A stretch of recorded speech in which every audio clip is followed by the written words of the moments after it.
Hi there, viewers. I am super excited to be on your screen again, and I hope you are excited to see me and a very amazing person as well. Please introduce yourself. Before Adivali. Yes, so today we're going to talk about a very interesting topic. You know, I would always say we are talking about a very interesting topic because all the topics are always very interesting. And so we're going to be talking about parents and periods. Don't be shocked to see a man in our midst. Yeah. You're an upcoming father, so of course you will talk about this. You are right. Exactly. So I need to start learning now. Yeah, so parents and periods. Periods, by the way, we're talking about menstruation, if that's what you know it as. Let me share a very quick story with you. Okay. You know, I was in my accommodation and then I wasn't even talking, I was eavesdropping, by the way. They were having a conversation. And then one lady was saying how she started her period by age 10, which was quite too early. And after a while, it ceased. Another one said when she started, she was so scared to tell her mom that she ran away. Like she literally went into hiding. Another one was like, oh, she was already prepared for it because she was in boarding school, so they had already told her that okay, there's going to come a time in this your life where you're going to actually do it. But just look at the one that was, two of them were actually scared to tell their parents. And then my question is, who should be the first person you should talk to, if not your mother or your father? Yes, I mean, you should be able to tell them, mommy, something is happening to me. One said she thought she was sick. It was after a while she actually reached out to her mom and then she was like, sorry, mom, I'm bleeding. I don't know why I'm bleeding. And then her mom explained things to her. Over time, people had conversations of people who are too scared to talk about period. I was privileged to be with a young girl and we were talking and then I was like, have you seen your period? And she was like, I said, what happened? She said, I should not say that word. I said, period. She said, don't say. I was like, why would you feel disgusted hearing the word period? Isn't it a natural phenomenon? Isn't it something that your mother would have told you about or a big auntie figure would have told you about? So let me just ask a question. Why would you think a little child growing up, experiencing period should feel disturbed to tell her mother? One thing I would say is that firstly, the parent must educate their word, most especially the mother.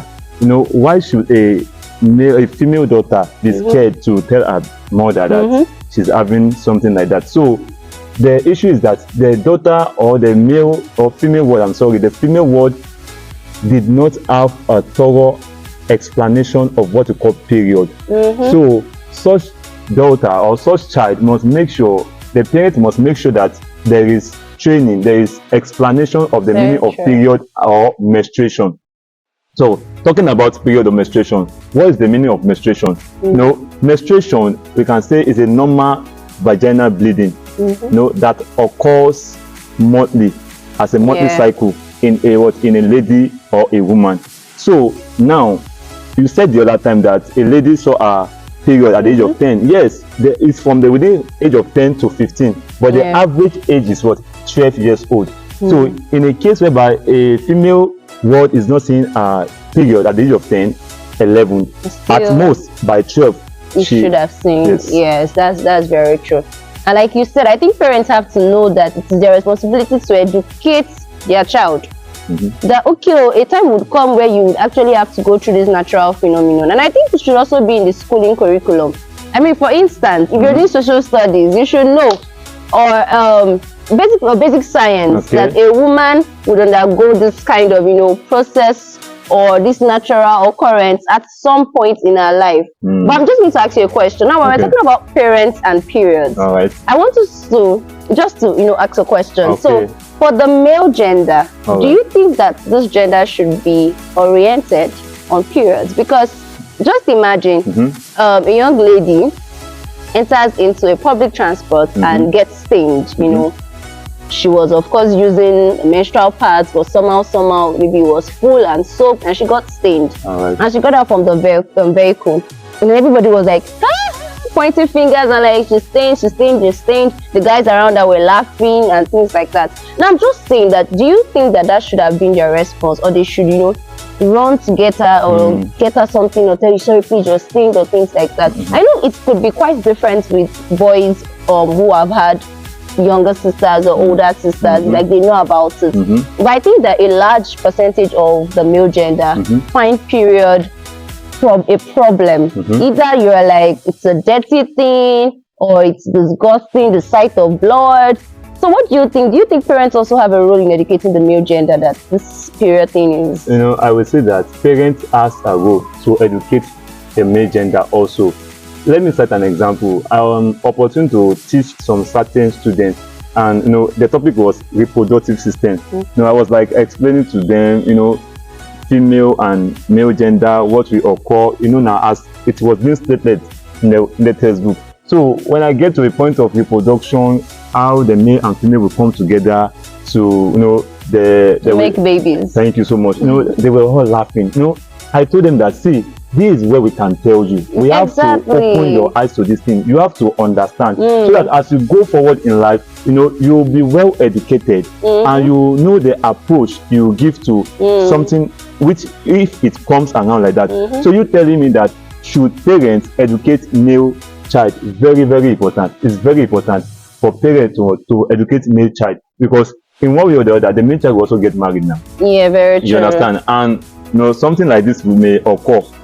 Do you understand? So you having the knowledge is very important. It's not only for the female alone. As female child is being educated, male child should also be educated. I think for me personally, I have an elder brother, and so I think growing up with 3 young, ladies kind of just exposed him to the menstrual cycle and whole, because I was so confident. I could tell my younger brother to go to the market and buy me pads. Okay. And he will go and buy it for me. It wasn't like, at first, when I first told him, it was like, me, market, pad. Me. I was like, yes, you, market, pad. And then he was like, why would I go to the market and buy pad? And I was like, because your younger sister needs it. I need, pad. And it was normal. Okay, even to my dad, he considers it normal. It happens normal. And then I feel like every other person should know. Both parents and, both genders should know that period is a natural occurrence, and this is what happens during the period. Yes, exactly. So it should not be something where they flare up or find disgusting. It should be something they can provide solution to and help in such a scenario. So I have another question. There's quite this not disturbing, but there's quite a debate on the best menstrual practice now. We have people saying that period poverty, some people have limited or no access to menstrual resources at all. I mean, some persons have to use what's it called now, tissue papers, tissue rolls. Some people use cotton from anywhere. It could be a bed cloth, it could be from the drapes, it could be from anywhere. Just cut few pieces and put them together, and that's what they actually wear. Some other persons do not even bother using anything at all because it's quite expensive. That's one area of it. Buying pads now is expensive. Then it used to be, I don't know if you know, but we used to have always beautiful pad products, and the price now is quite really high. I mean, if you're going to get pad, you should budget nothing less than 1,000 naira. You get, and that's like about 6 or 8 in a pack. Not just always, the other brands in a pack, and then you would obviously need more than that if you're having an every flow, because you used to in a day, and that's like 4 days. Imagine you're having 5-day period, that means you need extra 2 to support you. So in cases like this, how do you think you can actually help even the younger ladies, the younger females? Because we need a very sustainable menstrual practice. It is that we may have to reduce tax on pads or look for other recyclable alternatives just to really help tackle period poverty, because it's one thing for parents to tell their children about periods, another thing to equip them with the materials they need, to enjoy peaceful or, not a stressful period, by the way. So what do you think? All right, if I would say every alternative, but the best is still this part, right? Or always, that's the best. So even though if we have any other alternative, there is still a danger. For example, now, I heard of menstruation cup that is an alternative to this traditional pad. So now, using menstruation cup, it can be reused again. So, but is there any negative effect of using this? So that's one thing we need to also look into, that to avoid, maybe you don't have much money to get this, always go and get menstruation cup. But the issue is that, is there any effect? Does it have a negative effect? Because we have to negative outweigh. So we have to consider that aspect too. So in this regard, I will suggest, or my opinion is that there should be a way that those that are in these parastatals or this area should help, how they can help to reduce the price of this always, to make sure that our young girls are able to purchase it an affordable price. Because I must be sincere with you, if care is not taken, there may be an hormonal imbalance, I mean hormonal imbalance in the system. You know, I heard of a lady, you know, she has this issue of getting her period late, and later went to a teaching hospital, and a scan was performed on her, and later they discovered that she has an hormonal imbalance, and they prescribed drugs to her. The thing come back to what? To normal. So why am I saying this? There may be an issue, because this always is the one that is most safe. Any other pads in general, pads, thank you, pads is the one that is most safe. So any other alternatives is dangerous, even though it may be, you know, the price may be low, but it is dangerous. So the best thing is to make sure that there is measure in place to somehow subsidize the amount of the pads. You know, we are seeking the indulgence of the government, of those that are in charge of this distribution, how they can help.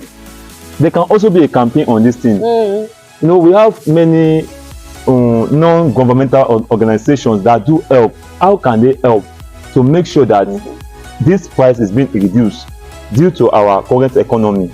How they can reduce the price to make sure that young girls can be able to purchase the pad, because we have to be very careful. Our health is very important. You know, going to SDG goals, when we talk about SDG goal 3, which talk about good health and well-being. So if you are not having good health, how can you do day-to-day activities? So we have to make sure that we look into this, seeking the indulgence of the government and those that are responsible, to make sure that how they can help. They should be more concerned about this. Very important. Yes, because it affects quite a large population. I mean, we have female in the, you know, economy in the nation, and then we are also integral part of the nation's development. So these things have to be considered for us to actually enjoy that benefit, enjoy that, you know, joy of being a woman with confidence, because you know that you can easily go to a store and procure this thing and help yourself out. Okay, not the ridiculous prices that makes you think of more dangerous alternatives. Now, speaking of hygiene, I think that parents should also be able to educate their, you know, ladies on how to properly dispose sanitary products. Because I'm just saying, you know, some persons would say it was my mom that taught me how to dispose of it, and then some people do not even know that there is a way they should dispose of sanitary products. I mean, if you have had experience with, you know, people coming from boarding school or, you know, some retreats program, you hear of how people dump pads anyhow or just throw these things, you know, which also contributes to waste. So I think that even in the curriculum of teaching children how to, you know, children about menstruation, there should also be that curriculum that focuses on the proper disposal of, you know, sanitary materials. If it's your pads, it's your tampons, which we are of the opinion that the safest so far is still pads. However, even pads possess health issues if not properly used. For instance, there is a duration at which you can use a pad. You should be changing, you know, at intervals. Okay, should I ask this question? For how many hours? You hear some people say up to 8 hours, up to 6 hours. Why I won't give a specific time is because sometimes people have heavy flows. Now there's something called heavy flow, meaning that, okay, instead of, how do I explain this now? Instead of a minimal flow or a medium flow, the flow is quite heavy. So even within 4 hours, the pad is already full. So when you notice things like this, have it change. There is no point. And to be honest with you, most times when people wear pads for long, it's because they know that if they change the pad, it means they'll have to take up a new one. Taking up a new one would reduce the quantity. You will now have to go and buy an extra pad to make up for that one that you used. So you know what I'm trying to say? It's like instead of them to change, they just wear it and then they're like, let's just wait for a longer period. You get, so that the next day you won't affect the provision of pad for the next day. But imagine if pad was something that was, easily, it was affordable. It would be a problem. I know I can change, get a new one, and still buy a new one. Yeah, so I think it's quite interwoven. Parents have a role to play. The children should also know about this, and then even the government, have a role to play. Because as much as we're educating them, we must give them the material and the resources, for ease in all of these procedures. That's actually a very beautiful one. And I like the fact that you gave us a personal experience of the lady, who got tested and things like that. Now I also have a question. When it comes to parents teaching their children, do you think there's a specific age where these children should be taught on period? Is it something you just start at an elementary level and you're like, baby girl, come? There will come a point in your life where something just be coming out of your body's blood though, and when that happens on your period? Or do you think it should get to a certain age when they're about to experience it? I don't know, what time do you think is the best to actually educate both genders on period? All right, according to statistics that says that right from age of 10, there's tendency for a female to start seeing a period. So I would say it is best at that age of 10. Okay, when they're about to. So for someone who has already started at 10, what do you think? Because like I shared an experience with you, I had a friend who already started at 10, although it ceased when it came back. Okay, in that situation, I don't know if our parents, but from what you said, I don't think our parents really enlightened. No, they didn't. They not like that. So in that situation, when she sees that period like that, the best thing is to move closer or explain it to anyone she's very close to, because there are some female wards that are not that close to their mother. It may happen like that, but the daughter or the female ward should be able to confide in someone in order to express what is going. If the education is not early, if she is not educated early, so that is going to be minimal as time unfolds. So the best age is from that 10 years. I had a book out that a mother should have a time that maybe at home she can undress herself with her female daughter and explain some things. You understand? Because this is very important. Because when she goes out, there may be some guys now that want to be doing something. So if the world is properly educated, she will be safe from all this harassment. You understand? So the same thing applicable to this menstruation of a thing. The parents should make it a point of duty, most especially the mother, that okay, at this certain age, I will sit down my word, explain to her the meaning of this, the meaning of that. And female, they are very they have this retentive memory to stick. Okay, that's beautiful, but I think that it's actually very nice at the age of 10. Okay. I'm suggesting maybe 9, a bit early. Maybe not a complex curriculum, but at least let them have an idea of concepts. But I think that's very nice at the age of 10. When they are to experience it. But I also want to ask for the male gender, because you just spoke on the female. Now we are saying that we educate the female at that age. When you educate the male, knowing that they can see a grown-up woman outside bleeding and come back and they're like, "Daddy, mommy, I saw one woman, blood was on her clothes," something like that.